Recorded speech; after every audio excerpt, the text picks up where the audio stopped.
Shalom saudaraku, selamat siang semuanya. Dan saat ini kita bersyukur kepada Tuhan, kita diberikan sukacita, nafas pada siang hari ini. Kita masih bertemu dan berkumpul.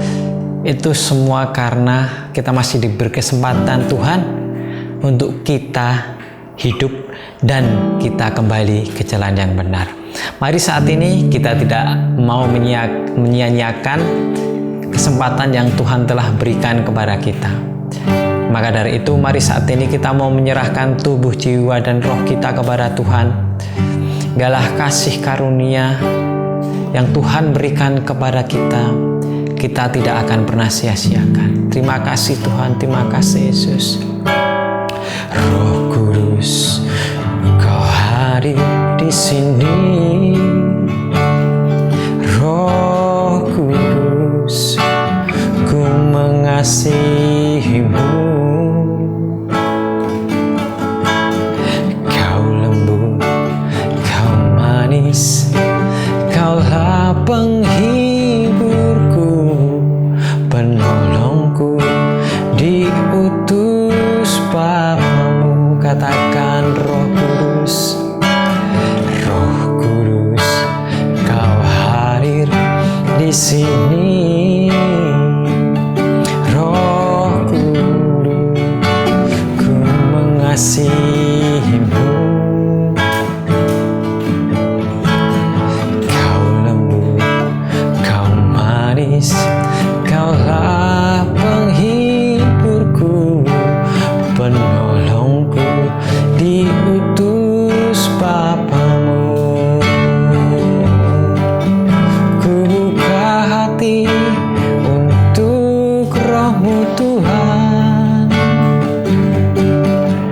Ku buka hati menyembah-Mu Yesus.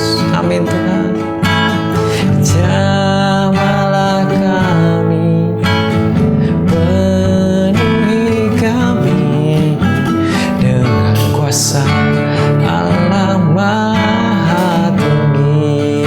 Oh, ku buka hati untuk Roh-Mu Tuhan. Ku buka hati menyembah-Mu Yesus.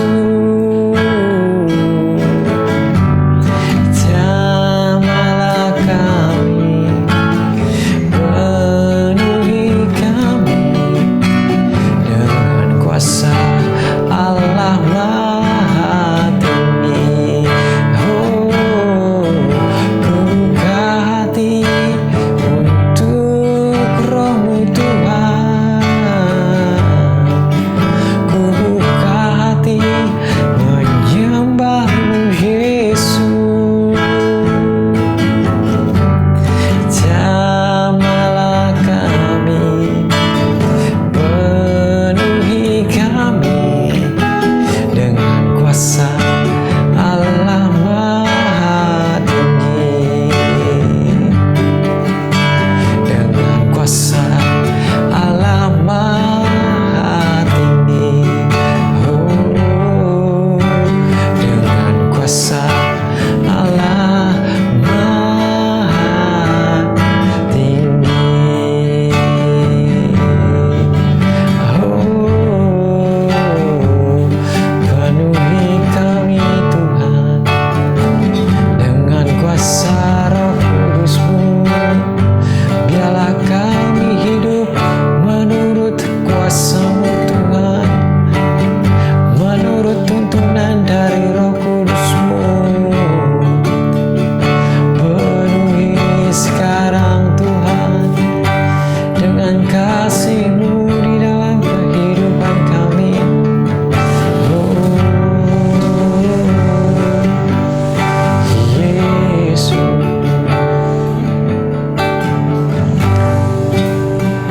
Terima kasih Bapa. Terima kasih Tuhan. Terima kasih Allahku yang hidup. Engkau Allah yang berkuasa. Engkau Allah yang bertahta di atas segalanya. Biarlah Roh Kudus-Mu diam di dalam hidup kami, diam di dalam tubuh kami, sehingga kami mendapat kekuatan di dalam kehidupan kami, sehingga kami mendapat penghiburan di dalam setiap apapun yang kami lakukan. Mungkin saat ini kami sedang lemah Tuhan, kami sedang dalam pergumulan, tapi kami percaya Tuhan, jika Roh Kudus-Mu ada di dalam diri kami, pengharapan akan terus ada di dalam kehidupan kami. Terima kasih Bapa. Sebentar firman-Mu akan disampaikan. Biarlah hamba-Mu yang menyampaikan firman dapat menyampaikan firman dengan kalimat yang mudah dimengerti, sehingga saat ini yang mendengar dan melihat dapat mengerti dengan jelas apa yang hamba sampaikan. Terima kasih Bapa. Kami bersyukur buat semuanya. Kami bersyukur buat siang hari ini kami telah dipertemukan. Hanya di dalam nama Yesus kami berdoa dan mengucap syukur. Amin. Shalom saudaraku, dan kita bertemu kembali di dalam Mesbah Keluarga. Sebentar kita telah memuji dan memuliakan nama Tuhan, dan biarlah kita selalu bersyukur atas apa kejadian yang telah terjadi di dalam kehidupan kita. Dan minggu ini kita akan memperingati hari turunnya Roh Kudus. Biarlah saat ini kita mau tetap terus berada di dalam hadirat Tuhan. Apapun yang kita lakukan, biarlah kita lakukan seturut kehendak Tuhan dan seturut rencana Tuhan. Supaya kita bisa tahu apa rencana Tuhan di dalam kehidupan kita, kita perlu yang namanya Roh Kudus. Manusia jika tidak mempunyai roh, dia seperti manusia yang bisa dikatakan manusia yang mati secara rohani, atau mungkin bisa dikatakan bahasa kasarnya zombie ya. Dia cuman hanya sekedar hidup, ya hidup cuman hanya untuk makan, untuk bekerja, untuk melakukan aktivitas yang memang harus dia lakukan, atau melakukan hal-hal yang tidak penting, yang tidak sesuai dengan rencana Tuhan di dalam kehidupannya. Dan kita tahu bahwa supaya kita mengetahui apa rencana Tuhan di dalam kehidupan kita, kita harus dekat sama Tuhan. Dan kita perlu pimpinan Roh Kudus di dalam kehidupan kita. Kita tidak bisa mengetahui rencana Tuhan. Kita tidak bisa mengerti apa yang akan Tuhan inginkan di dalam kehidupan kita jika kita tidak mempunyai Roh Kudus di dalam kehidupan kita. Dan kita mau belajar hari ini bahwa tubuh kita adalah bait yang kudus. Tubuh kita adalah tempatnya Roh Kudus. Dan apa sih yang gak disukai oleh Roh Kudus? Kita bisa lihat di dalam 1 Korintus 6 ayat 19 sampai 20. Mari kita baca. Atau tidak tahukah kamu bahwa tubuhmu adalah bait Roh Kudus yang diam di dalam kamu, Roh Kudus yang kamu beroleh dari Allah, dan bahkan kamu bukan milik kamu sendiri, sebab kamu telah dibeli dan harganya telah lunas dibayar. Karena itu muliakanlah Allah dengan tubuhmu. Amin. Tubuh kita adalah bait yang kudus, dan di dalam bait kudus kita ada yang namanya Roh Kudus. Dan kita percaya bahwa jika kita mengimani dan kita percaya bahwa Tuhan ada di dalam diri kita, Roh Kudus juga ada di dalam kita. Tetapi ada suatu hal yang tidak disukai oleh Tuhan, atau Roh Kudus tidak mau tinggal di dalam kita jika kita pastinya melakukan dosa. Ataupun di dalam konteks ini, di dalam 1 Korintus 6 ayat 12 ayat sampai 20 membahas tentang percabulan. Percabulan adalah hal yang tidak disukai oleh Roh Kudus. Dia adalah dosa yang penuh dengan kenajisan. Dosa yang bisa sangat merendahkan diri kita. Mungkin banyak sekali dosa yang di luar percabulan. Semisal di sini dikatakan bahwa hanya ada hidup hanya untuk perut dan untuk makan, namanya rakus ya. Terus mungkin mencuri, mungkin merampok, mungkin mengingini barang orang lain. Mungkin itu tidak seberapa, tapi itu tetap berdosa. Tapi dosa yang benar-benar menajiskan, yang jijik, yaitu adalah dosa percabulan, dosa persinahan. Roh Kudus tidak akan mau tinggal di dalam diri saudara-saudara jika masih ada dosa percabulan di dalam kehidupan saudara-saudara. Beberapa waktu kemarin saya pernah ataupun saya mendengar berita tentang gereja besar yang senior pastornya jatuh dalam dosa, yaitu bisa dikatakan dosa percabulan. Jadi dia intinya melecehkan anak di bawah umur, melecehkan perempuan anak di bawah umur, dan dia juga lakukan itu, dia juga mengatakan hal yang sebenarnya. Dia melakukan itu pada waktu dia mabuk. Jadi kita bisa lihat bahwa dosa percabulan itu tidak hanya dilakukan oleh orang-orang yang tidak tahu tentang kebenaran firman Tuhan. Kalau yang tidak tahu kebenaran firman Tuhan, mungkin jikalau ada orang memberitahu atau mempertobatkan, puji Tuhan dia selamat. Tetapi ini adalah seorang pendeta, seorang ceritanya seorang yang saleh, Lewi yang disucikan oleh Tuhan, tetapi dia melakukan dosa percabulan. Namanya manusia, pasti jika tidak benar-benar di dalam Tuhan, dia akan jatuh. Dan kita harus benar-benar waspada atas dosa percabulan. Kita tidak hanya bisa lihat di dalam kehidupan sehari-hari, kita bisa lihat di dalam internet bahwa banyak sekali situs porno, situs yang tidak baik itu bisa kadang muncul pop up sendiri di halaman internet kita waktu kita mungkin sedang mencari sesuatu di Google, ataupun kita klik sana klik sini, atau kita membuka Facebook atau membuka YouTube, kadang keluar sendiri situs-situs tersebut. Maka dari itu kita menyikapinya, kita harus meng-close-nya langsung, ataupun kita ada yang namanya Google Ads yang menghilangkan situs-situs yang kita bisa blokir, atau situs-situs yang tidak berkenan untuk masuk ke dalam internet kita. Itu adalah salah satu supaya situs-situs nggak masuk ke dalam internet kita. Nah, itu salah satunya. Tetapi bukan hanya itu saja. Di dalam kehidupan sehari-hari kita mungkin melihat jikalau cowok nih melihat sesuatu cewek yang seksi, kita bisa tertarik, ataupun melihat apapun yang indah di mata para lelaki, itu bisa membuat kita berpikir di dalam pikiran kita, bisa membuat dosa percabulan. Dosa percabulan bukan hanya secara fisik. Di dalam Matius 5 ayat 28 dikatakan juga, tetapi aku berkata kepadamu, setiap orang yang memandang perempuan serta mengizinkannya sudah bersinah dengan dia di dalam hatinya. Kita harus bisa menjaga semuanya itu. Kita punya mata. Oke, kita punya mata, kita pasti setiap apapun yang ada di depan kita bisa lihat. Tetapi kita bisa mengontrol semuanya itu supaya tidak masuk ke dalam pikiran kita, terus masuk ke dalam hati kita, terus mengingininya, terus memikirkan terus-menerus, dan akhirnya membuat hal yang tidak baik di dalam kehidupan kita, atau membuat hal dosa di dalam kehidupan kita.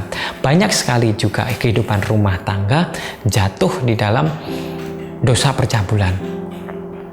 Suami selingkuh, bukan hanya suami, sekarang istri juga banyak yang selingkuh karena mungkin nggak puas berhubungan dengan suaminya. Kita mau berbicara fakta yang ada di dalam dunia sekarang ini. Bukan, maaf jika saya berbicara kurang berkenan, tetapi faktanya itu ada di dalam dunia sekarang ini yang sudah semakin tidak baik. Kadang ada juga yang memang benar suami mengizinkan istrinya untuk berselingkuh karena mungkin tidak puas dengan kehidupan seksnya, ataupun istri juga sebaliknya seperti itu. dosa percabulan sangat tidak disukai oleh Tuhan. Dan tidak akan mungkin Roh Kudus tinggal di dalam kehidupan kita jika kita masih ada roh percabulan. Dan maka dari itu, sebagai kita saat ini yang tahu tentang kebenaran firman Tuhan, kita minta pertolongan Tuhan untuk menghilangkan semuanya itu dari pikiran kita, dalam hati kita. Mari dalam momen-momen ini kita mau kembali kepada Tuhan. Kita meminta Tuhan untuk Roh Kudus-Nya hidup di dalam kehidupan kita. Dan saat kita meninggal besok, kita tahu roh kita, jiwa kita akan diambil oleh Tuhan. Maka dari itu kita harus bisa mempersiapkan jiwa dan roh kita supaya berada, supaya diterima oleh Tuhan. Dan mari dengan kebangkitan Tuhan, kita tidak mau menyanyiakan. Iya, kita tahu kita telah ditebus, kita sadar semuanya itu. Tetapi jikalau kita tidak menjaganya, jikalau kehidupan kita tidak dijaga, tidak dibentengi oleh Roh Kudus, oleh pertolongan firman Tuhan, oleh pengetahuan firman Tuhan yang harus kita pelajari setiap hari, kita akan kehilangan penebusan itu. Karena apa? Karena kita tidak tahu hal yang sebenarnya, tidak tahu apa yang harus kita lakukan untuk menjaga penebusan Tuhan. Kita tahu semuanya itu, tapi kita hidup seenaknya. Kita hidup dengan tidak sesuai firman Tuhan. Kita hidup sesuai dengan ego kita sendiri.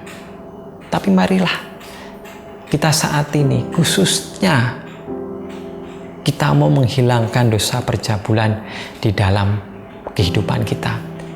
Mungkin yang masih belum berkeluarga, sudah terlibat mungkin seks bebas, ataupun yang saat ini remaja, kecanduan oleh video porno, ataupun saat ini yang sudah berkeluarga, masih terdapat selingkuh, entah itu suami atau istri. Mari saat ini bertobat dan kembalilah ke jalan yang benar. Minta Roh Kudus supaya menguatkan, menghilangkan semuanya itu. Konsekuensi pasti ada. Kita harus mungkin berbicara kepada istri kita terbuka bahwa aku selingkuh. Kita harus membuka semuanya itu. Dan konsekuensi pasti ada. Tetapi di balik semuanya itu kita percaya bahwa apapun yang terjadi, jikalau kita kembali ke jalan yang benar, jika kita kembali kepada firman Tuhan, kepada Tuhan, semuanya akan terselesaikan dengan sukacita. Walaupun tetap harus ada konsekuensi, tetapi kita harus hadapi apapun itu. Tapi percayalah, Tuhan tidak akan meninggalkan kalian. Roh Kudus, mari saat ini penuhi kami dengan kuasa Roh Kudus-Mu, sehingga kami tetap bisa terus berjalan di dalam firman-Mu, tetap bisa Engkau membentengi kehidupan kami, sehingga kami terbebas, sehingga kami mungkin akan sekali banyak godaan saat kami mau kembali kepadamu, tapi kami percaya Engkau akan selalu berjalan bersama kami. Engkau akan membentengi kami dengan kuasa Roh Kudus. Amin. Mari kita berdoa. Kami bersyukur Bapa buat siang hari ini, Bapak kami tahu Bapak bahwa dosa percabulan adalah dosa yang sungguh najis, menjijikkan dan merendahkan kehidupan kami. Kami tidak mau Tuhan hidup di dalam kehidupan percabulan terus-menerus. Kami ingin melepaskan semuanya itu Tuhan. Itu menggerogoti kehidupan kami dan itu sangat sulit sekali untuk dihilangkan. Tetapi Tuhan, kami ingin kembali kepadamu Tuhan. Kami ingin kembali ke jalan-Mu supaya kehidupan kami mendapat sukacita. Bukan sukacita, bukan kesenangan, karena kami melakukan percabulan, tapi kami ingin mendapat sukacita saat kami melakukan firman-Mu. Dan biarlah saat ini Tuhan, Engkau terima pertobatan kami Tuhan. Kami ingin menghilangkan itu semua, cabut itu semua dari pikiran kami, dari hati kami, supaya Roh-Mu tinggal di dalam hidup kami, tinggal di dalam tubuh kami. Kami ini milik-Mu Tuhan, bukan milik kami sendiri. Dan biarlah kami kembalikan semuanya untuk kemuliaan nama-Mu.